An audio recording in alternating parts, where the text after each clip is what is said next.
estimados oyentes, una vez más nos encontramos para compartir de la palabra de Dios, porque esa es nuestra autoridad, la palabra de Dios.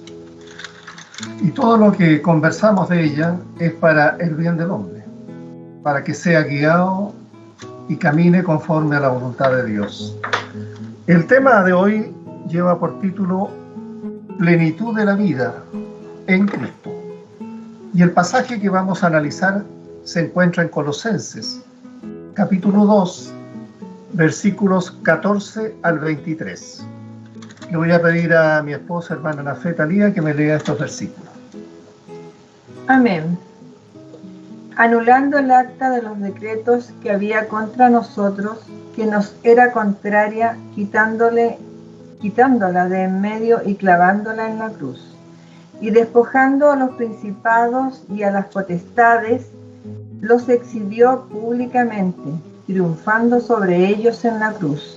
Por tanto, nadie os juzgue en comida o bebida o en cuanto a días de fiesta, luna nueva o días de reposo, todo lo cual es sombra de lo que ha de venir, pero el cuerpo es de Cristo. Nadie os prive de vuestro premio afectando humildad y culto a los ángeles, entremetiéndose en lo que no ha visto, vanamente hinchado por su propia mente carnal, y no haciéndose de la cabeza, en virtud de quien todo el cuerpo, nutriéndose y uniéndose por las coyunturas y ligamentos, crece con el crecimiento que da Dios. Pues si habéis muerto con Cristo en cuanto a los rudimentos del mundo, ¿por qué, como si vivieseis en el mundo, os sometéis a preceptos? Tales como no manejes, ni gustes, ni aun toques, en conformidad a mandamientos y doctrinas de hombres, cosa que todo se destruye con el uso. Tales cosas tienen a la verdad cierta reputación de sabiduría en culto voluntario, en humildad y en duro trato del cuerpo, pero no tienen valor alguno contra los apetitos de la carne. Amén. Amén. Bien, decíamos el título, La plenitud de la vida en Cristo. Pablo, en estos versículos que van del 14 al 23, en este segundo capítulo de Colosenses, nos sigue hablando de una serie de errores que ponían en peligro la vida cristiana de los creyentes colosenses. Tal como en los primeros 15 versículos de este capítulo, Pablo expresó que Cristo es la respuesta para la filosofía.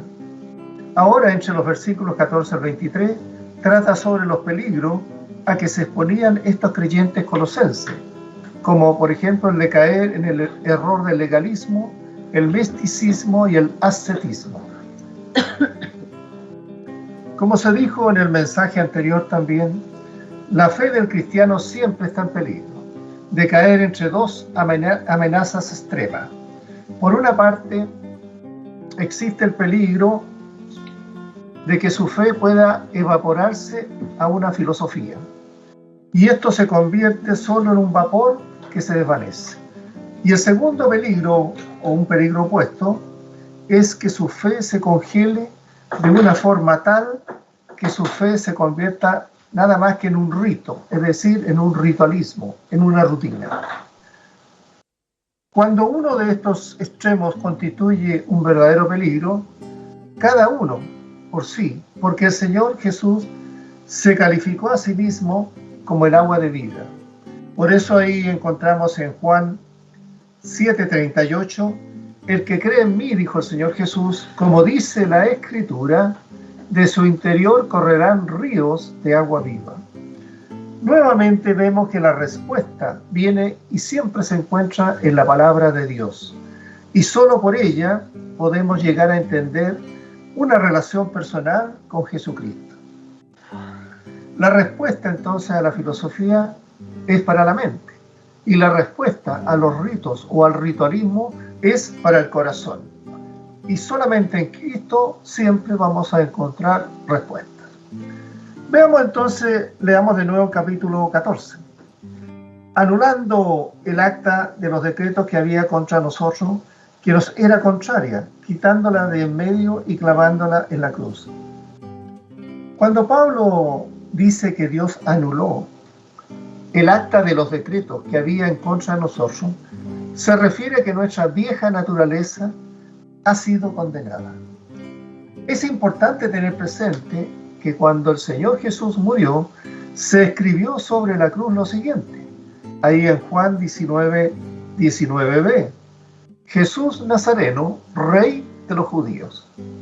Él estaba siendo ejecutado públicamente, acusado de ser un malhechor, de encabezar probablemente una rebelión, lo cual era falso, totalmente falso. Nada de eso era verdad. Muchas personas seguramente que se ubicaron frente a la cruz leyeron aquel anuncio y quizás pudieron pensar que Jesús había sido desleal con el César, porque posiblemente se habría nombrado a sí mismo como rey. Para ello entonces esto pasaba a ser la causa por la cual estaba Jesús muriendo en la cruz. Pero cuando Dios, el Padre, miró esa cruz, vio un altar sobre el cual el Cordero de Dios, que quita el pecado del mundo, era ofrecido, y además vio otra leyenda sobre las que habían escrito los hombres, las del versículo 14a, anulando el acta de los decretos que había contra nosotros. Acta que era contrario para nosotros totalmente, pero que fue eliminada al ser clavada en la cruz. Ahora la pregunta: ¿qué fue lo que escribió Dios sobre esa cruz?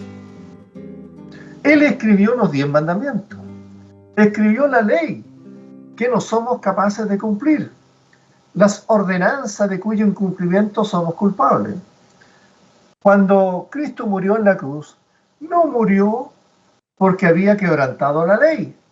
Él era sin pecado. Cristo murió porque nosotros habíamos quebrantado la ley, porque todos nosotros somos pecadores. Tal como Pablo lo dice perfectamente en Romanos 3:23, por cuanto todos pecaron y están destituidos de la gloria de Dios. Luego, si Dios nos ha salvado, nos ha resucitado espiritualmente de entre los muertos y nos ha unido a Cristo viviente, entonces Pablo le pregunta y le dice a los colosenses: ¿por qué? Le dice, ¿vamos a regresar a una ley que no podemos cumplir? Porque la ley fue dada para disciplinar la vieja naturaleza. Pero ahora, a los creyentes en Cristo, se nos ha dado una nueva naturaleza. Y la ley, por lo tanto, ha sido quitada, eliminada como una forma de vida. Luego les dice a los colosenses: ahora tenemos una nueva naturaleza. Estamos unidos a Cristo y somos parte de su nueva creación. Celebramos, de hecho, el primer día de la semana porque ese es el día en que Cristo resucitó de los muertos. Todo esto que ahora tenemos, nos gozamos en ello. Y significa que los decretos que nos eran totalmente contrarios antes de la muerte de Cristo en la cruz y la resurrección de Él, han sido ya clavados en esa cruz. Versículo 15. Y despojándonos a los principados y a las potestades, los exhibió públicamente, triunfando sobre ellos en la cruz. Esta victoria espiritual que Cristo ganó para el creyente es de un valor incalculable e inagotable para nosotros. En otro tiempo, nosotros conocimos bien lo que era estar bajo el dominio de principados, potestades y gobernadores de las tinieblas, cuando nuestras vidas estaban sujetos a ellos. Ellos establecían reglas a las que estábamos sujetos a cumplir y nos castigaban cuando no vivíamos según los estándares. Por eso Pablo también nos recuerda en Efesios 6, 11 y 12. Vestidos, dice, de toda armadura de Dios, para que podáis estar firmes contra las acechanzas del diablo, porque no tenemos lucha contra sangre y carne, sino contra principados, contra potestades, contra los gobernadores de las tinieblas de este siglo, contra huestes espirituales de maldad en las regiones celestes.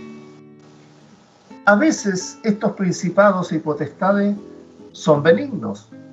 Al fin y al cabo, necesitamos gente para gobernar a las muchas naciones e instituciones que afectan nuestra vida. Por eso en el Evangelio, por ejemplo, de Lucas, en el capítulo 4, versículos 5 y 6, recordamos lo siguiente. Y le llevó el diablo a un alto monte, a Jesús, y le mostró en un momento todos los reinos de la tierra.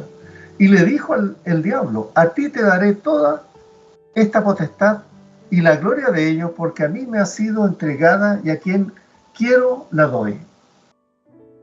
Pero en la historia del mundo, principados y potestades frecuentemente han sido egoístas y brutales. Los gobiernos. Alguien dijo alguna vez, el poder tiende a corromper, y el poder absoluto corrompe absolutamente. No tenemos que ir muy lejos para confirmar que tiene razón. Cristo permitió que estos principados y potestades controlaran completamente su vida cuando Él fue a la cruz, porque lo golpearon, le humillaron en público, le torturaron, le mataron casi prácticamente. Cuando Pilato le preguntó, por ejemplo, a Jesús lo siguiente, en Juan 19:35c, ¿qué has hecho?, le dijo Pilato. Y Jesús respondió lo siguiente, mi reino no es de este mundo. Si mi reino fuera de este mundo, mis servidores pelearían para que yo no fuera entregado a los judíos. Pero mi reino no es de aquí, le dijo Jesús. Pero esta victoria sobre Cristo, de estas huestes espirituales, fue temporal. Cristo volvió triunfante en la resurrección, derrotando principados y potestades, esta vez para siempre. Por eso dice en 15b, los exhibió públicamente, triunfando sobre ellos en la cruz. Cuando los generales romanos ganaban una victoria sobre sus enemigos, volvían a Roma con ellos, celebrando su victoria y humillando a los derrotados.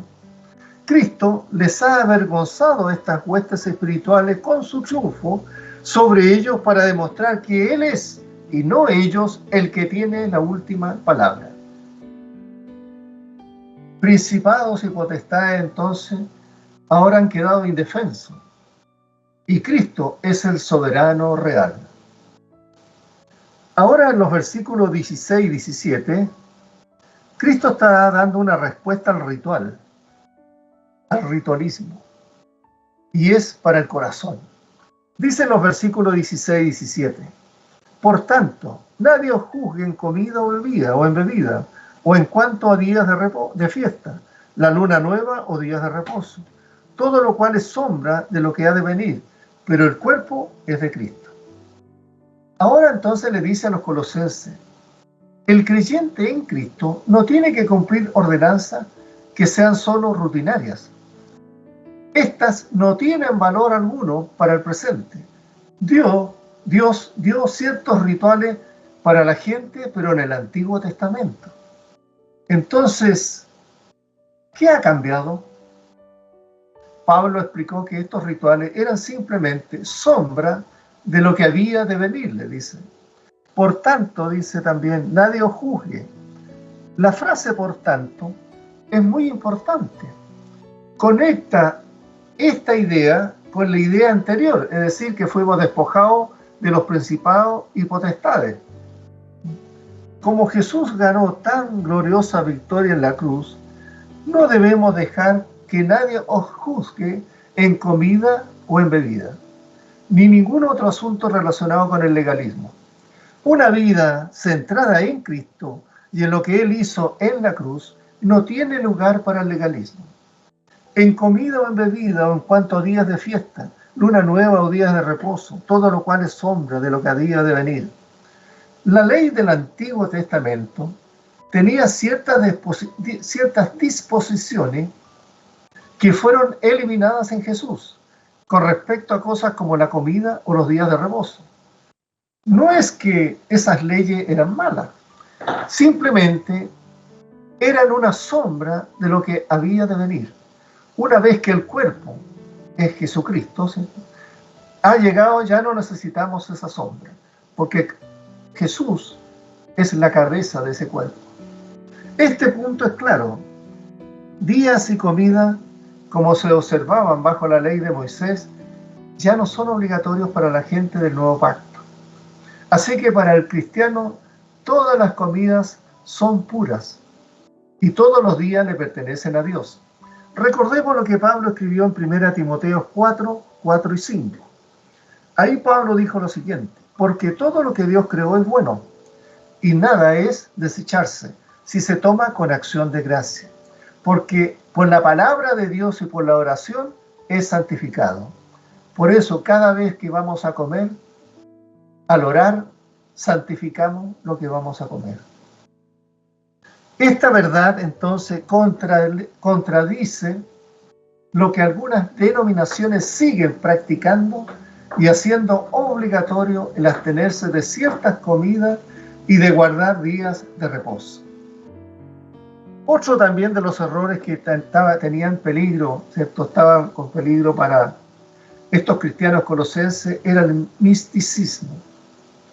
En los versículos 18 y 19 dice lo siguiente: nadie os prive de vuestro premio, afectando, dice, humildad y culto a los ángeles, entrometiéndose en lo que no ha visto, vanamente hinchado por su propia mente carnal, y no haciéndose de la cabeza, en virtud de quien todo el cuerpo, nutriéndose y uniéndose por las coyunturas y ligamentos, crece en el conocimiento que da Dios.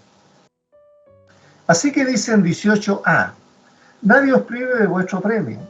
Pablo cree que algunos de los cristianos colosenses están en peligro de perder el premio de la salvación de Cristo, porque están siendo sujetos a las influencias de quienes hacen un espectáculo de su humildad y los que les inducen hacia el culto a los ángeles. Los gnósticos alababan a los ángeles como intermediarios entre Dios y los seres humanos, pero Pablo dice que el culto a los ángeles puede causar la pérdida del premio de Cristo. Sigamos.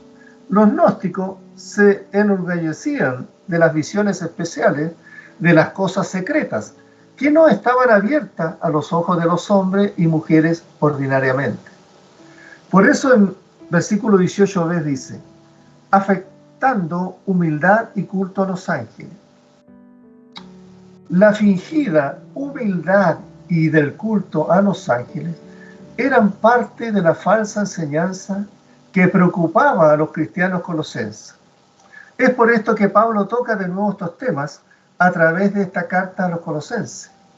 La humildad en estos falsos maestros había encontrado una expresión en la adoración a los ángeles. Aquellos que adoraban a los ángeles renuncian a Cristo, que es el único mediador entre Dios y los hombres, tal como Pablo también lo escribe en 1 Timoteo 2:5, porque hay un solo Dios y un solo mediador entre Dios y los hombres, Jesucristo hombre. Entonces es un insulto a Cristo, quien es la cabeza de la iglesia, porque Cristo es el único que intercede entre Dios y los hombres. Así que el antídoto a falsas enseñanzas es simplemente más y más de Jesús. Es exaltar a Jesucristo sobre los ángeles y recordar su obra que ya ha sido terminada. Siempre debemos estar al tanto de falsa piedad, sea de nuestra o de otro, porque la falsa piedad, sea la falsa misericordia o bondad o clemencia, es para impresionar a los demás, para que la persona piadosa pueda manipular a otro. Para eso se usa mucho. Los ángeles son los mensajeros de Dios, bien sabemos, tal como lo dice el libro de Hebreos 1:14.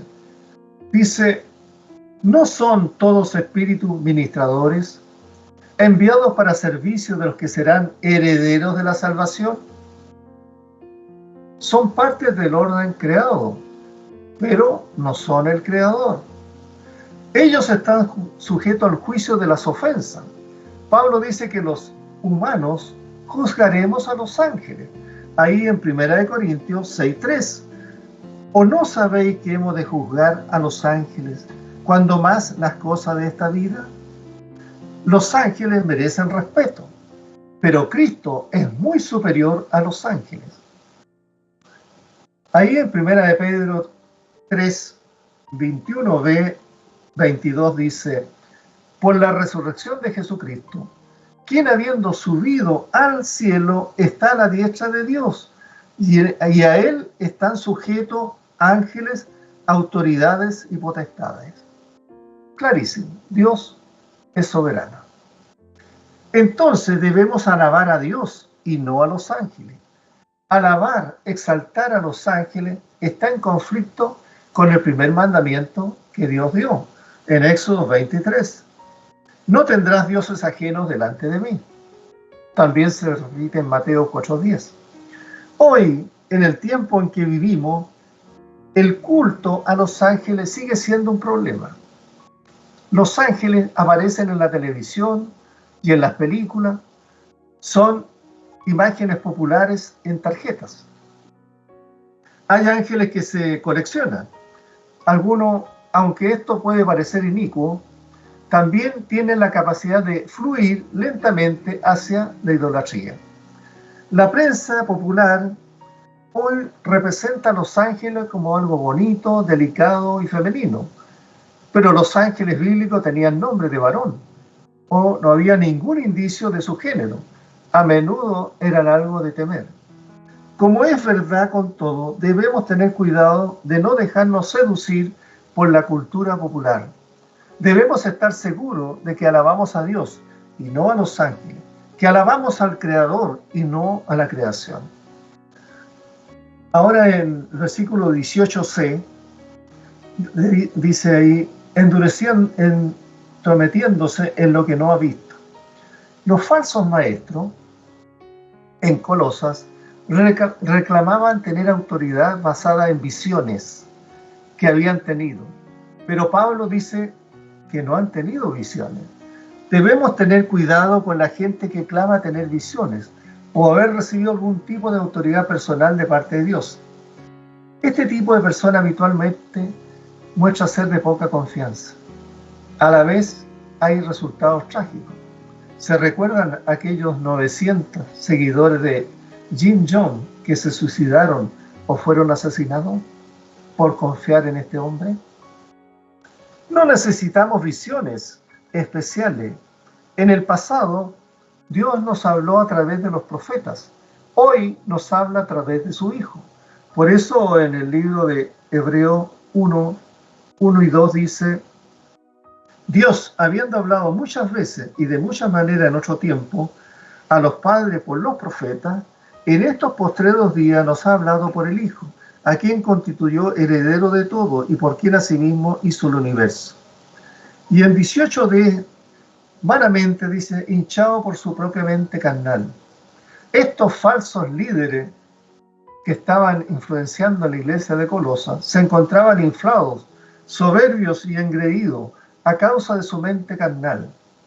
Esto también nos describe la arrogancia espiritual, tanto de los falsos maestros como de aquellos que creían en lo que decían estos falsos maestros que enseñaban. Una de las cosas entonces más peligrosas que puede ocurrir entre el cristianismo es la aparición del orgullo espiritual y su arrogancia. Versículo 19. Y no haciéndose de la cabeza, en virtud de quien todo el cuerpo, nutriéndose y uniéndose por la coyuntura y ligamentos, crece con el crecimiento que da Dios. La cabeza que han ignorado estos falsos líderes es Cristo. La cabeza de la iglesia, y la iglesia es su cuerpo, ¿cierto? Cristo también es la fuente de nuestra plenitud. Pablo señala la relación entre el cuerpo y la cabeza. Al igual que nuestro cuerpo físico depende de las señales que vienen de la cabeza del cerebro, también la iglesia depende de Cristo y de las instrucciones que nos ha dado y que nos sigue dando. Nuestro crecimiento como cristiano y como iglesia va a depender entonces siempre de una fuerte conexión con Cristo. Versículos 20 al 23. Pues si habéis muerto con Cristo en cuanto a los rudimentos del mundo, ¿por qué, como si vivieses en el mundo, os sometéis a preceptos tales como no manejes, ni gustes, ni aun toques, en conformidad a mandamientos y doctrinas de hombre, cosas que todas se destruyen con el uso? Tales cosas tienen, la verdad, cierta reputación de sabiduría, en culto voluntario, en humildad y en duro trato al cuerpo, pero no tienen valor alguno contra el apetito de la carne. Pues si habéis muerto a Cristo, en cuanto a los rudimentos del mundo. Lo que dice este versículo es clave para vivir por encima del legalismo. Nuestra identificación es con Jesús en su muerte y resurrección, tal como lo menciona Colosenses 2:12. ¿Qué dice ahí Colosenses 2:12? Sepultados con Él en el bautismo, en el cual fuiste también resucitado con Él, mediante la fe en el poder de Dios que le levantó de los muertos. Esto se transforma en un sustento de la vida cristiana, dejando entonces de lado definitivamente la observancia de la ley. En el 22a dice, en conformidad a mandamiento y doctrina de hombre. Un aspecto entonces del legalismo es que las doctrinas de los hombres son promovidas a nivel de las leyes de Dios. Y en 22b dice, cosas que todas se destruyen con el uso, cosas que llegan a su fin en el mismo acto de ser usado. Por ejemplo, el alimento, una vez que se come, deja de ser alimento. Estas cosas ya no son las más importantes que tenemos que guardar. Dice en el 23, tales cosas tienen a la verdad cierta reputación de sabiduría, pero no tienen valor alguno contra los apetitos de la carne. El resultado final es que las reglas del legalismo no tienen hoy ningún valor para restringir los apetitos de la carne. Bien sabemos, la ley nos salva. En el 23 dice, el culto voluntario es el hombre tratando de alcanzar a Dios, tratando de justificarse guardando una lista de reglas. El cristianismo es Dios, alcanzando al hombre en amor a través de Cristo. La totalidad de las reglas legalistas pueden tener una reputación de sabiduría, pero no tienen ningún valor real frente a las contingencias de la vida. El legalismo no limita a la carne, sino que alimenta a la carne de una manera astuta y activa.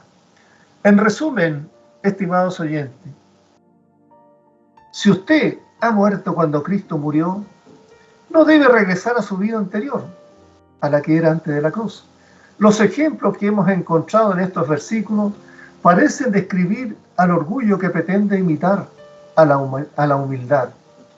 El veredicto final de Pablo es que estas actitudes legalistas no tienen valor alguno para nosotros ahora, porque no sirven para combatir los deseos mundanos que se manifiestan en nosotros. Y esa era parte de lo que Pablo le decía a los colosenses en ese momento y también nos dice hoy a nosotros. La verdadera sabiduría está en conocer y practicar las citas del Evangelio y someternos en toda sujeción a Cristo, quien es la única cabeza de la Iglesia. Sufrimientos y ayunos autoimpuestos podrían tener una exhibición de espiritualidad poco común y de buena voluntad para el sufrimiento, pero esto no representa ningún honor para Dios. Todo lo que tiende de manera equivocada a satisfacer la intención de la carne, nacida entonces de nuestra propia voluntad o autosabiduría, no tiene ningún valor ante los ojos de Dios. Lo que el Señor ha dejado de lado, lo vamos a considerar como tal, recordando la naturaleza pasajera de las cosas terrenales, que son temporales, y busquemos finalmente glorificar a Dios en nuestra conducta cada día. Recordar que nuestro Señor Jesucristo, cuando estuvo acá en la tierra, dijo en Mateo 6:33, buscad primeramente el reino de Dios y su justicia, y todas estas cosas serán añadidas. Y en otro momento, el Señor Jesús le dijo a los judíos que habían creído en Él, en Juan 8:31b, 32, si vosotros permaneciereis en mi palabra, seréis verdaderamente mis discípulos, y conoceréis la verdad, y la verdad os hará libre.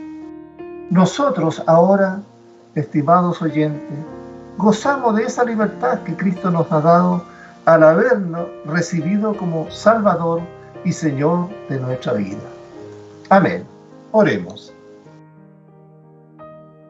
Señor, Padre Celestial, te damos las gracias, Padre, porque entendemos en tu palabra, Señor, la dirección correcta, cómo debemos analizar lo que está escrito y cómo debemos cumplirla. Queremos, Señor, siempre seguir siendo cumplidores de tu palabra, que la Biblia siga siendo nuestra autoridad máxima para todo cristiano creyente en Cristo, Señor. Que así sea siempre, Señor. Y pido y oro también por aquellos que te han escuchado en este mensaje y que no te conocen aún, que tengan la oportunidad un día de tener un encuentro personal contigo, Señor. En Cristo Jesús pedimos estas cosas. Amén, amén y amén.